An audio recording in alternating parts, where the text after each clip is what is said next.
কলির মানুষের হরিনাম ছাড়া গতি নাই, গতি নাই, গতি নাই। আপনারা প্রশ্ন করবেন মৌমিতা, ও যত যত কীর্তনিয়ার কীর্তন শুনি সবাই একটাই কথা বলে, কি বাবা আপনারা সেই তো শোনেন, যত যত কীর্তনিয়ার মুখে কীর্তন শুনবেন।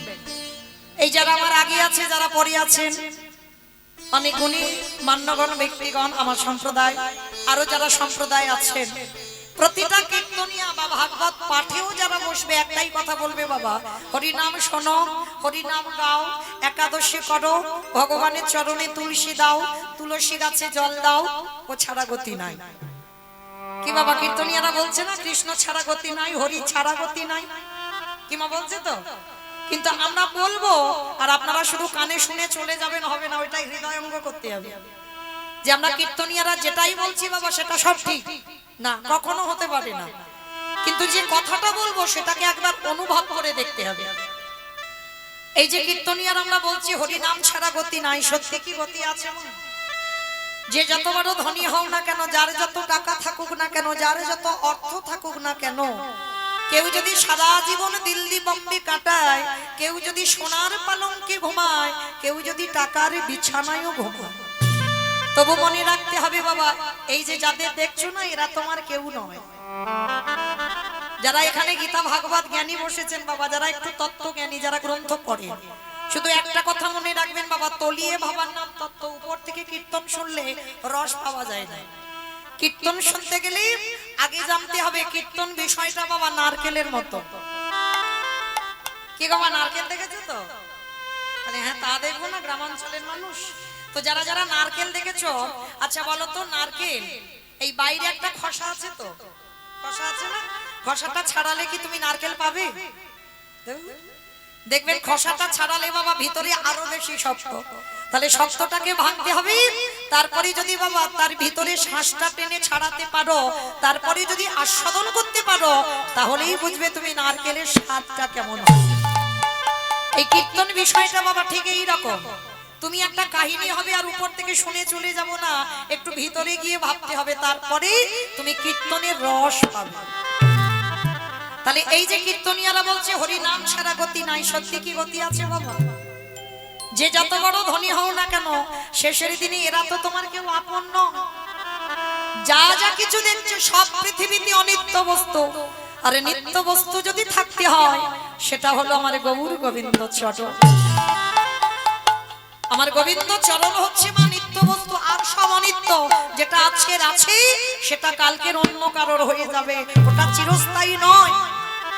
তাহলে কাদের জন্য সকাল থেকে রাত্রিবেলা ঘুমাতে যাওয়া পর্যন্ত ছেলে আমারে, মেয়ে আমারে, জায়গায় আমারে, জমি আমারে, বিষয় আমারে, বৈভব আমার, সব আমার আমার আমার। কিন্তু মনে রেখো ভাই, বাঁশি যদি বেজে যায় পড়ে থাকবে সরকারি খামার। এসেছো একা তুমি যাবে একা। যেদিন এসেছিলে বাবা সেই দিনে সংসার তোমার পরনে একটা কিছু দেয়নি, একটা সুতো পর্যন্ত আমাদেরকে সংসার দিয়ে আমাদের আনেনি। যেদিন সংসার ছেড়ে চলে যাব এই সংসার আমাদের পরনে একটা সুতোও দেবে না। তাহলে কাদের জন্য বাবা কৃষ্ণ ভজন ভুলে যাচ্ছ? কাদের জন্য আমার আমার করে আগলে বসে আছো? কেউ যদি তোমার নয়, সব যদি অনিত্য হয়ে যায়, নিত্য যদি গোবিন্দ চরণ হয়, সকাল সকাল গোবিন্দ চরণ দুটো আঁকড়ে ধরে মনে রাখতে হবে বাবা, শেষের দিনে সঙ্গী কেউ নয়, আমাদের সাথে হবে কর্মফল। এইটা খুব মন দিয়ে শুনবেন বাবা, কর্মফল কাউকে ছাড়বে না। রামচন্দ্রকে সরুজ নদীর জলে প্রাণ ত্যাগ করতে হয়েছে, ভগবান কৃষ্ণচন্দ্রকে 125 বছর বয়সে যারা ব্যাধির তীরে দেহ ত্যাগ করতে হয়েছে, কলিযুগে চৈতন্য মহাপ্রভুকে 48 বছর বয়সে বাবা দেহ সম্বরণ করতে হলো। তাহলে ভগবান নিজে নিজেকে ছেড়ে দিল না, আর আপনারা আমরা তো তুচ্ছ মা, আমাদের ছেড়ে দেবে মনে করেছো?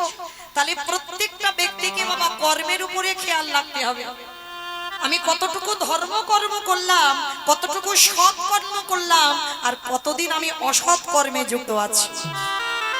এই ভালো ভালো কর্ম তো আমাদের সাথে যাবে, তবে মা আমি মৌমিতা আমার একটা গ্যারান্টি আছে, আর একজন আমাদের সঙ্গী হবে। বলো তো সেটা কি? জানি না আপনাদের এই উত্তরবঙ্গে নিয়ম আছে কিনা, তবে আমার গঙ্গাসাগর এলাকায় নিয়ম আছে বাবা। মানুষের মৃত্যুর পর দুটো জিনিস তাকে ভাড়া করতে হয়। যার বাড়িতে থাকবে তো উত্তম, আর যার বাড়িতে নাই দুটো জিনিস ভাড়া করেও আনতে হবে। বলো তো কি? একটা হলো খোল আর একটা হলো করতা। আর দেহটা যখন বের করবে পিছনে বাজাবে বলো হরি বল, বলো হরি বল। কি মাইরা তোমাদের এই উত্তরবঙ্গে হয়? এখানেও হয়? বাহ, তাহলে বাবা একটু বুঝতে সুবিধা হয়। এই জায়গাটাই মা একটু অনুভব করবেন। লাখ লাখ টাকা খরচা করে দুর্গা পূজা হলো, পূজা ভালো হয়। কালী পূজা হলো, কত গণেশ পূজা হলো, কত ধুমধাম করে পূজা হচ্ছে, পূজা ভালো হয়। আর যেদিন মা বিসর্জন হয়, যেমন ধুমধারাক্কা নাচানাচি আর তেমন বাবা বড় বড় ডিজে বাজনা। তবে হয়তো আপনাদের এদিকে হয় না, আমার কলকাতার এলাকায় হয়। এখানেও হয়, এখানেও নাকি হয়? আচ্ছা মা, এগুলো তো চেতনা, তাহলে সেটাও তো মা। বাবা ভাবেন আপনারা, সেটাও তো মা। তাহলে মাকে যখন জলে ফেলতে যাচ্ছ, তুমি নাচানাচি করছো, ডিজে বাজনা বাজাচ্ছ, আর যেদিন আমাদের দেহটা বিসর্জন হবে সেদিন কি লরিতে করে একটা ডিজে বাজালে হতো না? হওয়ালে হতো। তাহলে হওয়াচ্ছি না কেন? এই জায়গায় আমার চৈতন্য মহাপ্রভু শিক্ষা দিলেন, ওরে কলির জি ভালো করে পিছনে চেয়ে দেয়, এলি খালি হাতে যাচ্ছি সে খালি হাতে। যাদের জন্য কৃষ্ণ নামে ভুলে গেলি, কেউ তো তোদের সাথী হলো না। তাহলে সাথী হলো কর্মফল, আর কে সঙ্গে যাবে? যাত্রা, নাটক, ফাংশন, থিয়েটার যাই করো না কেন, লাখ লাখ টাকা খরচা করে কিছু যাচ্ছে না। তাহলে যাচ্ছে কি? এই হরি নামে যাবে। আমাদের পচা দেখা দেহ যাবে,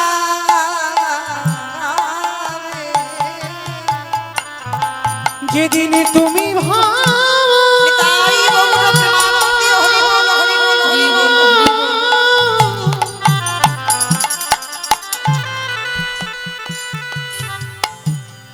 মনে রাখবেন একটা কথা মা, জন্ম দিয়ে যদি কোনো মায়ের কোনো সন্তানের বাবা মারা যায়, মা কিন্তু বাঁচাতে পারে।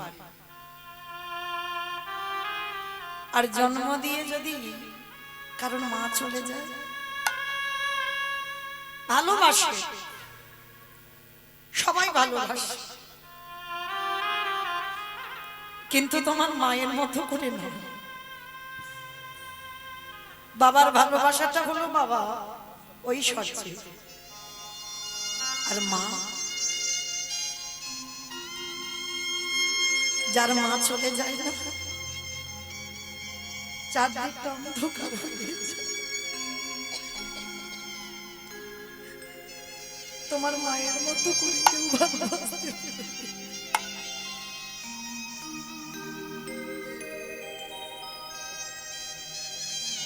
এই মা ডাকটাই এমনই একটা ডাক বাবা, ভগবান এমন একটা সুধা দিয়েছে মা নামে। মা নামে সুধা ঝরে, মা নামে সুধা ধরে, মা বড় সুধার সমান, ডাকলে জুড়াই আইসে খোদা। মা উচ্চারণ করলেই হৃদয়টা দেখবেন দুলে ওঠে, যদি সত্যি তোমার মাতৃত্ব থাকে। তবে বাবা সন্তান জন্ম দিলেই কিন্তু মা নয়, এটা খেয়াল রাখতে হবে। তাহলে জগতে এমন দশা হতো না। আজকে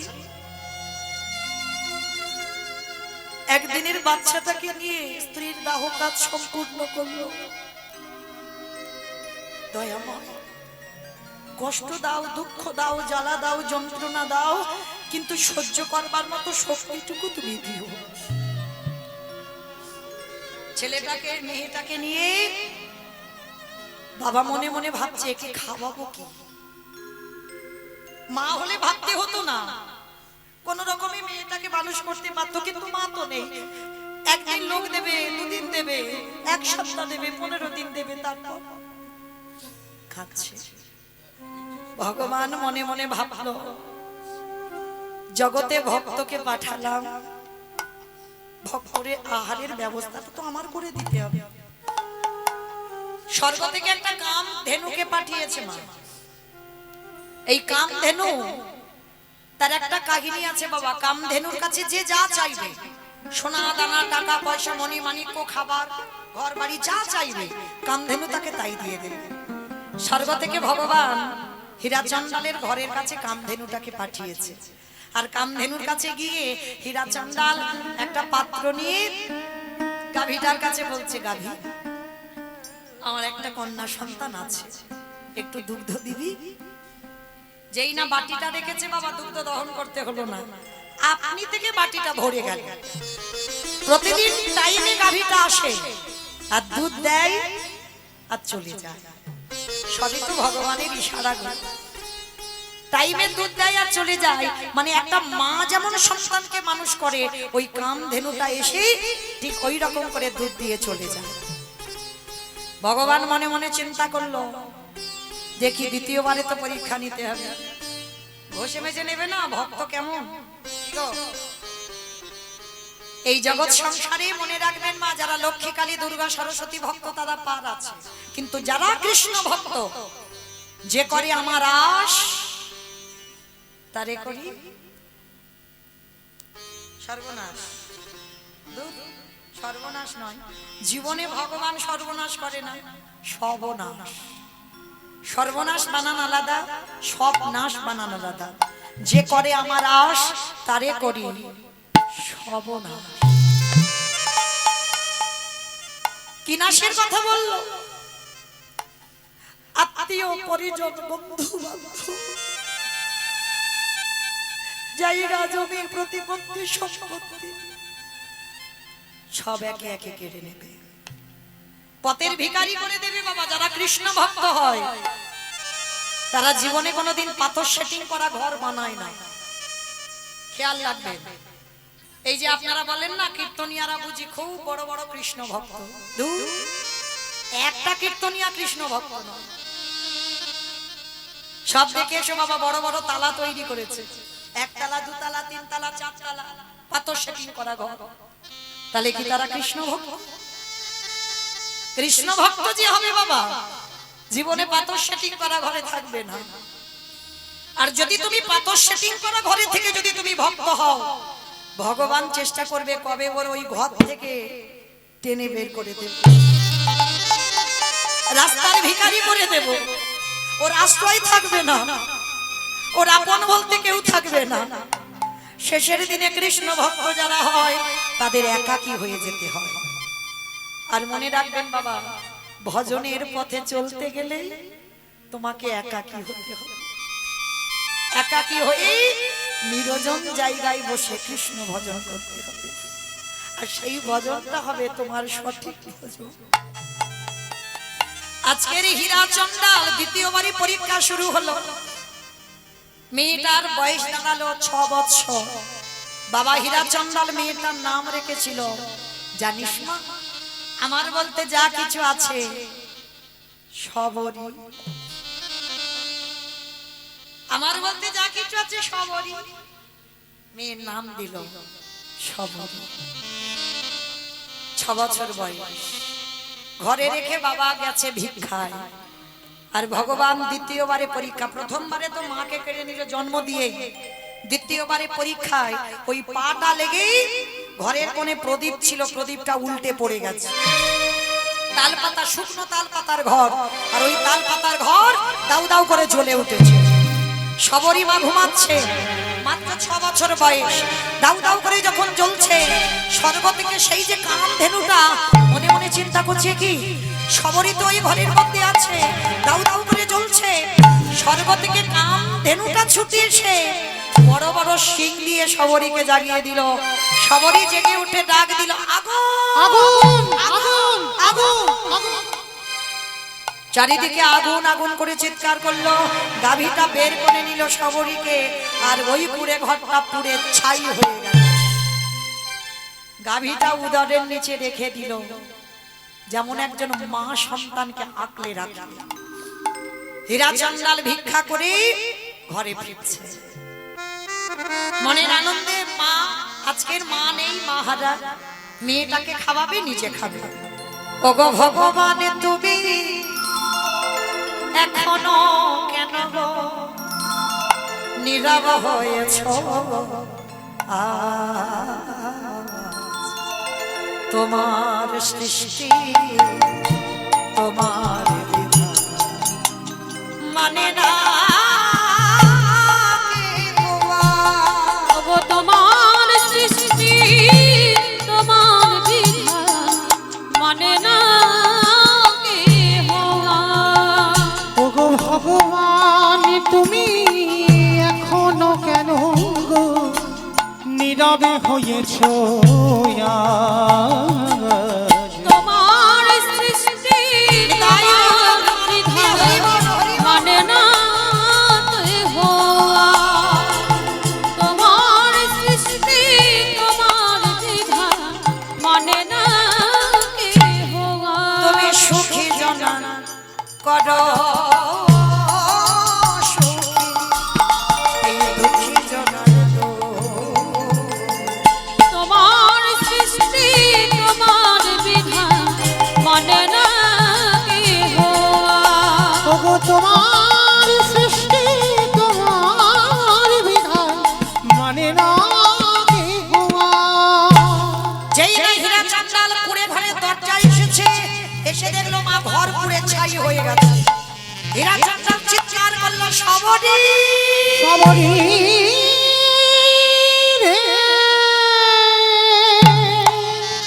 ও প্রথমে তুমি আমার স্ত্রী কেড়ে নিয়েছো তারপরে তুমি আমার ঘর কেড়ে নিয়েছো তারপরে তুমি আমার কন্যাটাকেও কেড়ে নিলে বেশ এবার আমার পালা তো আমি আসছি তোমার কাছে। হীরা চান্দাল সরুজ নদীর জলে ঝাঁপ দিতে যাবে পিছন থেকে সবরী মা ডাক দিল বাবা পিছনে তাকিয়ে দেখলো গাভীর উদরের নিচে বসে আছে সবরী মা। মা তোর কিছু হয়নি? হবে কেন? রাখে হরি মানে কি মারে হরি রাখে কি? চল আজকে সবরীর হাত ধরে শেখালো জানিস মা আমাদের জীবনে বড় অভাব বড় কষ্ট তবু আমি তোকে একটা কথা বলে দিই জীবনে কারোর কাছে হাত পেতে কিছু নিবি না। কেউ যদি কিছু দেয় চেষ্টা করবি তার দ্বিগুণ দিতে। শিক্ষা সংস্কার আমরা তো পাই না বাবা সন্তানদেরকে শিক্ষাই দিতে পারি না কিন্তু এগুলো দিতে হবে। আজকে সবরই মাকে শেখালো শোনমা কেউ যদি একটুখানি কিছু দেয় চেষ্টা করবি তুই দ্বিগুণ দিতে। কারোর কাছ থেকে হাত পেতে এমনি এমনি কিছু নিবি না। বাপ মেয়ে দুজনে নতুন করে আবার ঘর বাঁধলো। কিছুদিন পরে ভগবান মনে মনে ভাবলো দেখি এবার সবরই তুই কি করিস। 6 বছরের মেয়ে 3 দিনের জ্বরে দৈব দুর্ঘটনায় হীরা চান্দালের মৃত্যু হয়ে গেল। কে গো মায়েরা জীবনে কতটুকু কষ্ট পেয়েছো কৃষ্ণ পাবে। যারা যারা ভগবানের ভক্ত বাবা তাদের জীবনী শুনলে না পাগলের মতো কাঁদবে। দেখো আজকের এই মেয়েটার জীবনী জন্ম দিয়ে মা চলে গেল 6 বছর বয়সে বাবা হারালো একা হয়ে গেল। আর এই একা হয়ে গিয়ে এই পঞ্চবটির বনে একাধারে মতঙ্গ সাধুদের আশ্রম। এই সাধুদের কাছে গিয়ে এ তো চন্ডালিনী ছোট জাত আর ছোট জাতিদের একটু প্রত্যেকটা মানুষ একটু ঘৃণার চোখে দেখে কিন্তু বাবা এটা আমার ভগবানের কিন্তু নয়। কে নিচু জাত কে উঁচু জাত এটা আমার ভগবান করে না। তো আজকে সেই যে মতঙ্গ সাধুরা যখন প্রসাদ পেত না আর ওই প্রসাদ পেয়ে যেগুলো ফেলে দিত নর্দমায় কুকুর বিড়ালে খেত সবরী মা ওই কুকুর বিড়ালের সঙ্গে এঁঠোগুলো খায়। একদিন সবরীর চেতনা হলো আমার বাবা তো বলে রেখেছে কারোর কাছ থেকে কিছু নিলে দিতে হয় কিন্তু এদের এঁঠো যে আমি খাচ্ছি আমি তো কিছু দিতে পারছি না তাহলে আমাকে কিছু দিতে হবে কিন্তু কি দেব। ওই 6 বছরের মেয়ে কি করেছিল জানো জঙ্গলে জঙ্গলে ঘুরে শুকনো শুকনো কাঠ নিয়ে মতঙ্গ সাধুদের রান্নাঘরে রাত্রিবেলা গুছিয়ে রাখতো আর ওই সাধুরা সকালবেলা রান্না করে প্রসাদ পেত। সাধু সেবা হয়ে যেত। কিন্তু একদিন বাবা কালের চক্রে সবরীমা ধরা পড়ে গেছে। মতঙ্গ সাধুরা হাত ধরে বললেন, এই মেয়ে, তার মানে তুই প্রতিদিন আমাদের এই রান্নাঘরে কাঠ এনে দিস? কে তুই? নাম কি? থাকিস কোথায়? বাড়ি কোথায়? বাবা মাকে? সবরী বলল, আমি সবরী। ও, তুই সেই ছোট জাতের মেয়ে না? তুই সেই নিজ জাতি, তোর বাবা চন্ডাল? সবরী বললেন, আচ্ছা তোমরা বারবার আমাকে ছোট জাত কেন বলো গো? আমার ভগবান তো জীবনে ছোট জাত করেনি। ভগবান বলেছে, মুচি হয়ে সুচি হয় যদি কৃষ্ণ ভজে, সুচি হয়ে মুচি হয় যদি কৃষ্ণ তবে। তাহলে তোমাদের এত জাত বিচার কিসের গো? তোমরা বারবার আমাকে ছোট জাত বলো। এই মেয়ে, এইটুকু মেয়ের মুখ থেকে আমরা শিক্ষা পাবো? দেখাচ্ছি মজা দাঁড়া। সবাই মিলে ওই জ্বালানি কাঠ দিয়ে ওই সবরীকে বেত্রাঘাত, দূর হয়ে যা, বেরিয়ে যা, দূর হয়ে যা, দয়ামা দয়া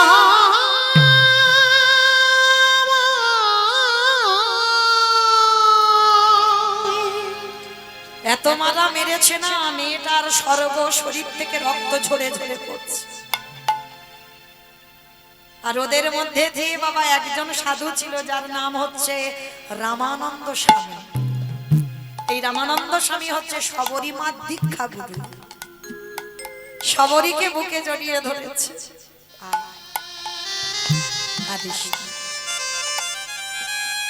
সবাই তোকে দূর করে তাড়িয়ে দিচ্ছে, আজ আমি তোকে দীক্ষা দেব, আয়। কর্ণ বলে দীক্ষা দিল সবরীমা। আর শোন, যা কিছু খাবি, যা কিছু করবি, যেটাই খাবি আমার প্রভু রামচন্দ্রকে দিয়ে খাবি।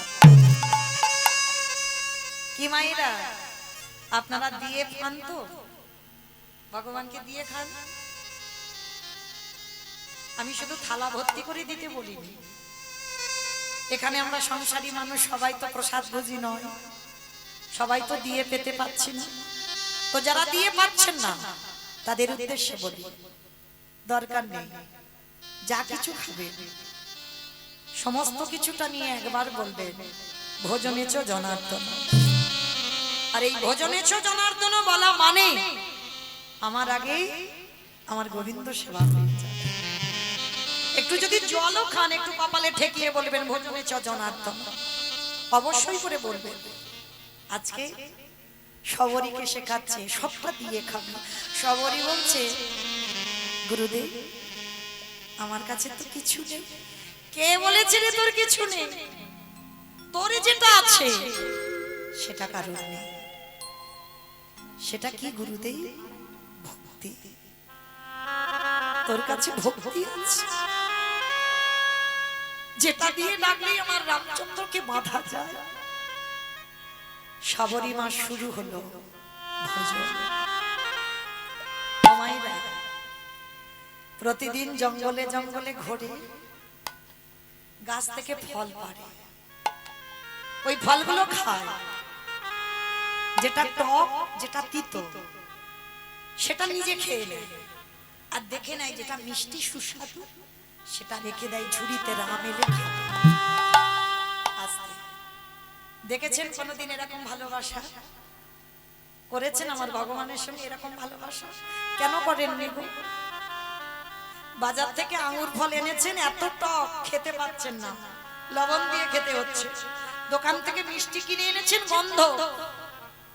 তাহলে যেটা তুমি খেতে পাচ্ছ না সেটা আমার ভগবান খাবে কি করে?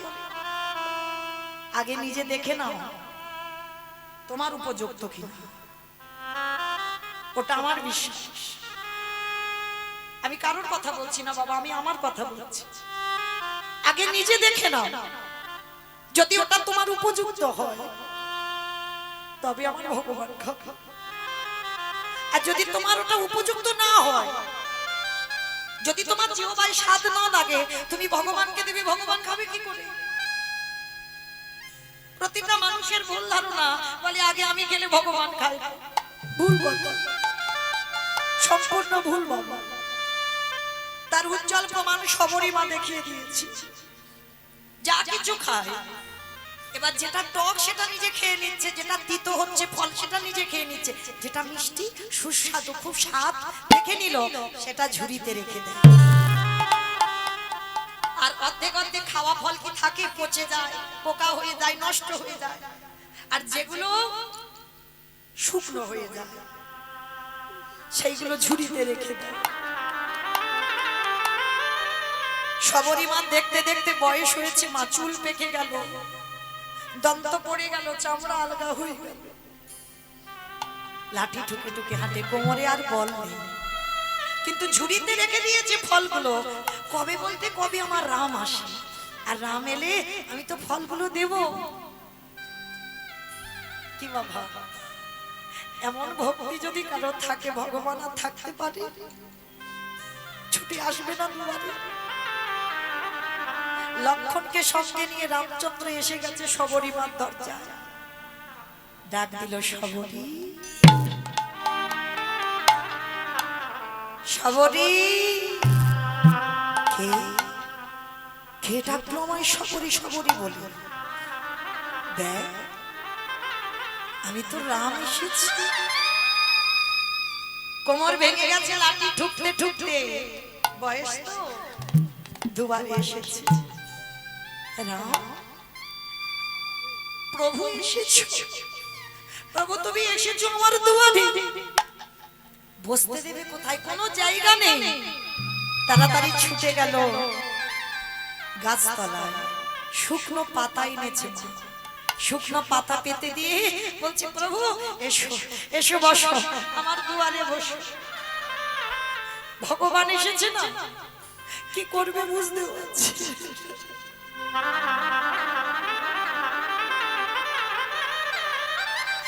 যদি কারোর ঘরে ভগবান আসে বুঝতে পারে না বাবা কি করবে, কোন কাজটা করবে। বসো প্রভু বসো। ঘরে একটা পাত্র নেই যে পাত্রে করে জল এনে রামচন্দ্রের চরণ দুটো ধোয়া। সবরী মায়া ওই পাতার উপরে রামচন্দ্রকে বসাই,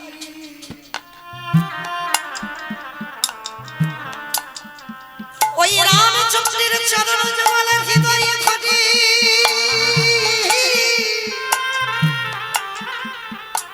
এই বাচ্চিকে জগতের কোন জলে না,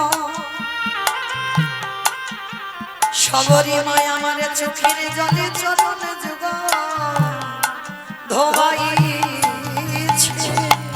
ওহি দয়া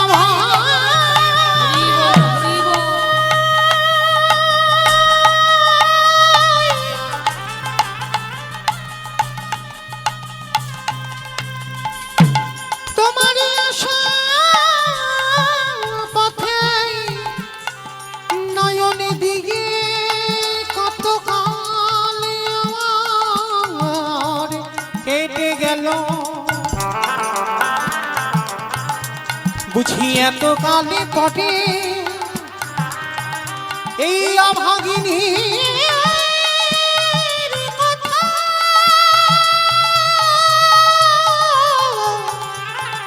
তোমার মনে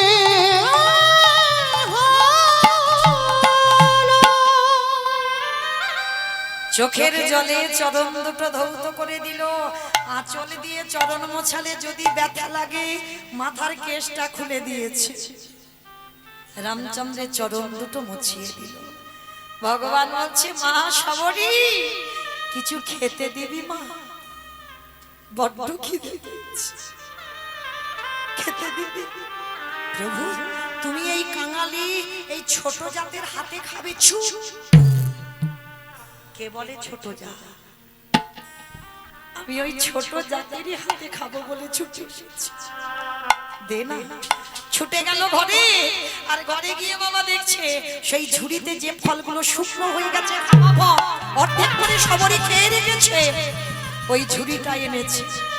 ঝুড়িটা এনে ওই একটা খাওয়া ফলে নিয়ে হাত আর রামের বদনে উঠছে না, কোমর ভেঙে গেছে। সবরই মাঠ করে কেঁদে উঠলো, দয়াময় যখন আমার ইন্দ্রিয় সতেজ ছিল তখন তুমি এলে না, আর যখন আমার ইন্দ্রিয়গুলো দুর্বল হয়ে পড়ল, এখন আমার হাত আর তোমার বদনে উঠছে না, তুমি এলে। ভগবান হাসি আর বলে, সবরি ভক্ত যখন আসতে পারে না, আমি নিজে ভক্তের কাছে যাই। নত হলো ভগবান। ওই অর্ধেক সবরীর খাওয়া ফল যেই না রামের বদনে দিতে গেল, পাশে লক্ষণ দাঁড়িয়েছিল, সবরীর হাতটা চেপে ধরে, চাইবে তো লজ্জা করে না? আমার দাদার বদনে সবাই রাজভোগ দেয়, কত ফল মূল মিষ্টি মিষ্টান্ন প্রক্ষন্ন দামি দামি খাবার দেয়, আর তোর মুখে থুতু লালা লেগে আছে, এঠো তুই কি না আমার দাদার বদনে দিস? ওই হাত থেকে ফলটা কেড়ে নিয়ে একেবারে দূর করে ফেলে। যখনই দূর করে ফেলে দিল, সবরী মা নয়ন জলে বুক ভাসিয়ে কাঁদে, হে রাম দয়াময়, তোমার চরণে আমার একটাই নিবেদন, একদিন যদি তোমারে ভালোবেসে থাকি, আজ তোমার ভাই যেমন আমার মুখের থুতু লালা লেগে আছে, তোমার বদনে দিতে দিল না, কিন্তু তোমার ভাই দেখলো না এর মধ্যে কত প্রেম ভক্তি ভালোবাসা মাখানো আছে। এ রাম দয়াময়, যে ফল তোমার ভাই ফেলে দিল, ওই ফল থেকে একটা গাছের জন্ম হবে। আমি অভিশাপ দিয়ে রাখলাম, সত্যি যদি ভগবানকে ভালোবেসে থাকি, যেদিন তোমার ভাই মৃত্যুর সঙ্গে যেদিন লড়াই করবে, এই গাছের ফল না হলে, এই গাছের পাতার রস না হলে, তোমার ভাই কোনোদিন প্রাণে বাঁচবে না। দয়াময়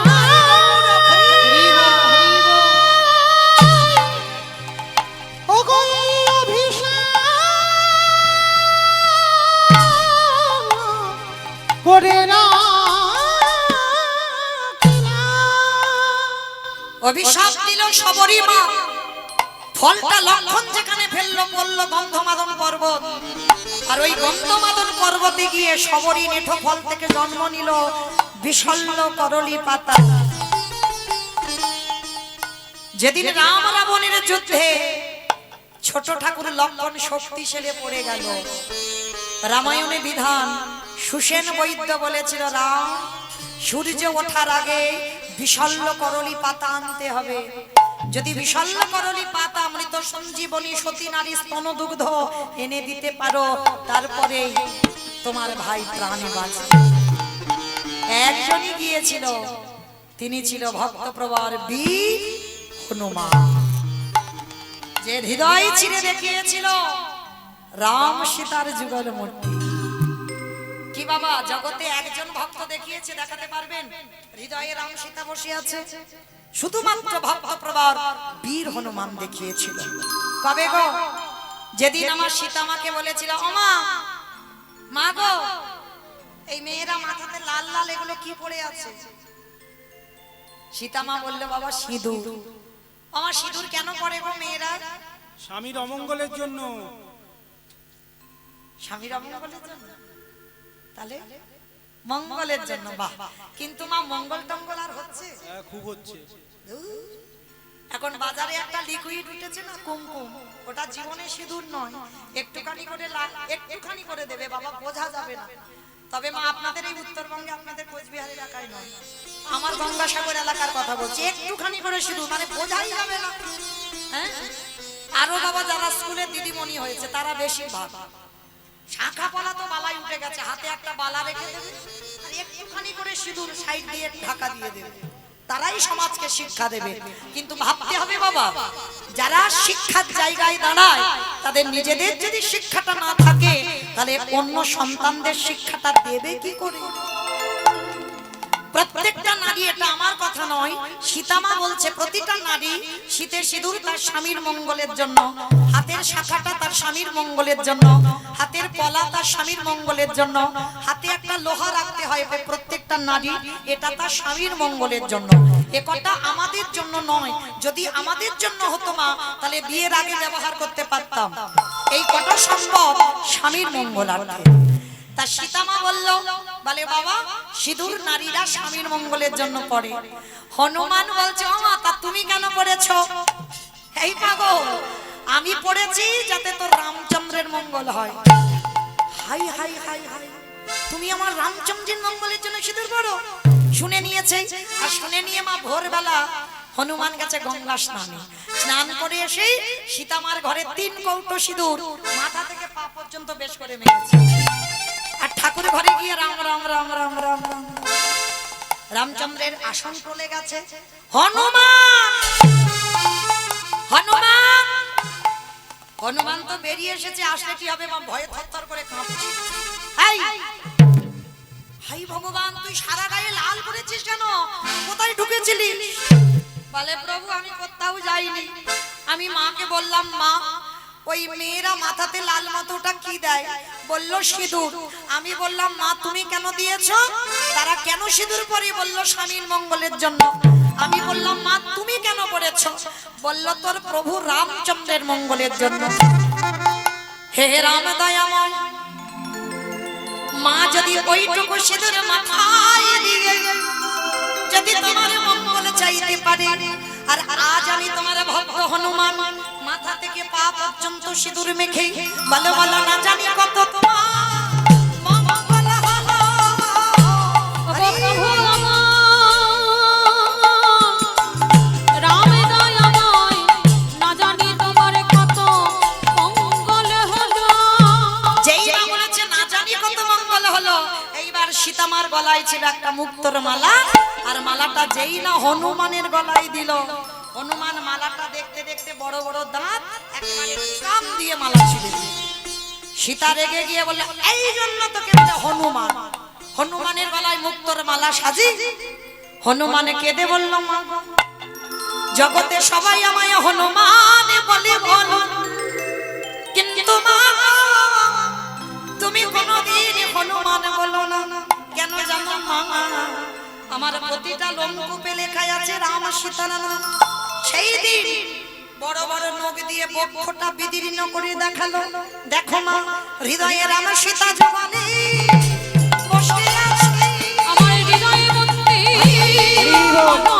করে রামের সীতা যুগলে বসে আছি।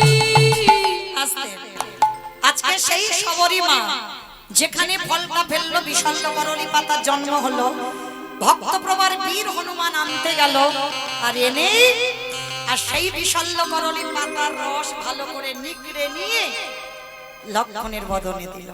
লক্ষ্মণ প্রাণ ফিরে পেয়ে রামচন্দ্রকে প্রশ্ন করেছিল, দাদা তুমি যদি মনে করতে তাহলে আমার প্রাণটা কি বাঁচাতে পারতে না? কি দরকার ছিল হনুমান গিয়ে গন্ধমাদন পর্বতে বিশল্য করলি পাতা আনা?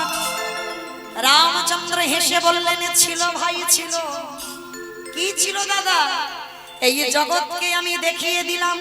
আমি মনে করলে আমার ভাইকে আমি প্রাণ দিতে পারতাম, বাঁচাতে পারতাম, কিন্তু কেন বাঁচালাম না জানো? এই জগৎকে আমি দেখালাম আমি ভক্ত বড় ভালোবাসি।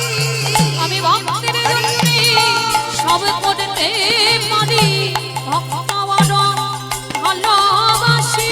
বলিয়ে যুগে নাই প্রতি যুগে যুগে, আমি ভক্ত বড় ভালোবাসি। বলিয়ে যুগে নাই যুগে যুগে, আমি ভক্ত বড় ভালোবাসি। বলি এই প্রতিজ্ঞা করে গেলাম। যুগে নাই যুগে যুগে, আমি ভক্ত বড় ভালোবাসি। যুগে নাই যুগে যুগে, আমি ভক্ত বড় ভালোবাসি। আস্তে তাহলে চলেন আজকে সেই সবরী মা রামচন্দ্রকে বলল, শোন সবরী, এ জন্মে যখন আমার ভাই ফল খেতে দিল না, খাবো কবে? আগত দাপরেতে, যেদিন আমি কৃষ্ণ হয়ে বৃন্দাবনে যাব, আর সেদিন সবরী তুই হবি মথুরা নিবাসী, নাম হবে তোর মালিনী। আর মালিনী হয়ে ফল বিক্রি করতে আসবি আমার ব্রজে, আর যখন আমার কাছে আসবি আমি হামাগুড়ি দিয়ে তোর হাতের ফল আমি নিজে থেকে খাবো। আর কথা দিলাম সেদিন গোপাল দুমুটো ধান ফলবালির আঁচলে দিয়েছিল, আর সেই ফলবালি মথুরায় গিয়ে দেখলো সে ধান আর ধান নয়, সোনার ধানে পরিণত হলো। আজকে সবরীর বয়স হয়েছে, বলল প্রভু তুমি একবার তোমার রূপ নিয়ে দেখা দাও। সীতারামে ভজলে হে মনুবা, একবার সীতারামে ভজলে মনুয়া। ও সীতারামে ভজলে। আস্তে মায়েরা বিদায় কাল চলে যাব, আবার রাত্রি 8:30টার সময় আপনাদের সঙ্গে দেখা হবে। তোলো দেখি একবার হাত সবাই সবাই। সীতারামে ভজলে হে মনুবা, একবার সীতারামে ভজলে মনুয়া।